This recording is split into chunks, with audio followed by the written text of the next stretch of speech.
Creek is perhaps the next evolutionary step for the troll species. He's spiritually advanced, he's moved beyond the material world, even if that material is felt, and into a more spiritual domain. Creek's relationship with the other trolls is one of haughty superciliousness and condescension. He considers himself to be better than the other trolls, more advanced intellectually and spiritually, and just vibrating on a higher plane of consciousness. At the commencement of the movie Trolls, they live in a kind of, it seems, blissful captivity where they are regularly harvested by the Bergen species, having been led to freedom by a kind of Moses figure in the shape of King Pepe through a series of subterranean tunnels. They now live in a new utopia, a blissful forest dwelling. But there is one harbinger character played by Justin Timberlake, the character of Branch, who says that danger is just around the corner. But the other trolls, in their sort of blissful, one would say, ungrounded optimism, don't pay heed to his warnings and just want to party and enjoy life.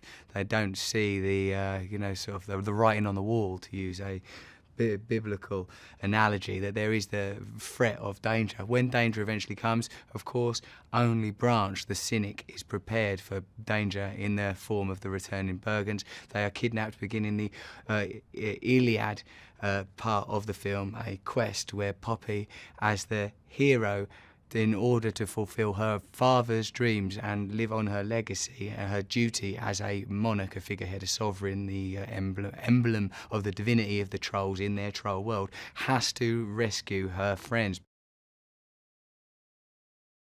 Anna Kendrick brings to the role of Poppy mirth, lightness, a good singing voice, sort of a puckish, spry wry playfulness. She is a twinkle-eyed, affable girl next door, sort of sparkle-toed, whimsical girl with an element of edginess, which I imagine means that she's accessible to young children, but like aspirational for adolescent female viewers. Branch is a sort of a survivalist kind of character that lives in a bunker. He does have that skill set, but he doesn't have the optimism and love. But the two of them, as a composite entity, do have exactly the required characteristics to fulfill this mission, or do they? You know, that's the great question of the Trolls film. Will they rescue their friends? And will they again achieve utopia? Can there be a second Eden for the Trolls? You'll have to go and see the film. They are where the trolls are joyful, the Bergens are joyless. They are cynical beings and think that they can only attain joy, happiness, or any pleasure through consuming trolls. I like them quite a lot. I like John Cleese as the king. I like the Prince Kid. I like the cook a lot. Although one of my favourite bits of the film is the bit where it's got a Gorillaz song in it and they're singing really joylessly about happiness. I really found that remarkable. In the movie The Trolls, the hair is a bit like an elephant's trunk. It's a dexterous entity that they can use to reach out and grab things. They can swing from trees with it. It's, in a way, a superpower. It's been they utilise it frequently to get out of jams, to grab one another. Well, I think he created a very accessible and entertaining soundtrack. It seemed to me that it was a very good marriage between the visual aesthetic and the music. That everything seems very sort of joyful and inviting and inclusive. And I met him for the first time yesterday. He seems like a very warm human.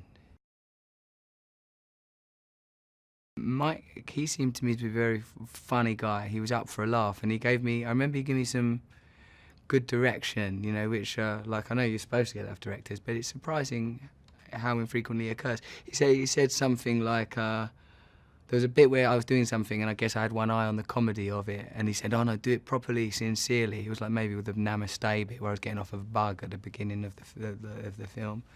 and it really made me laugh how he saw the way that he saw it. So I think they're good directors, and I think that across the film, it's like that there's a very beautiful aesthetic, excellent music, really well cast, and like good performances.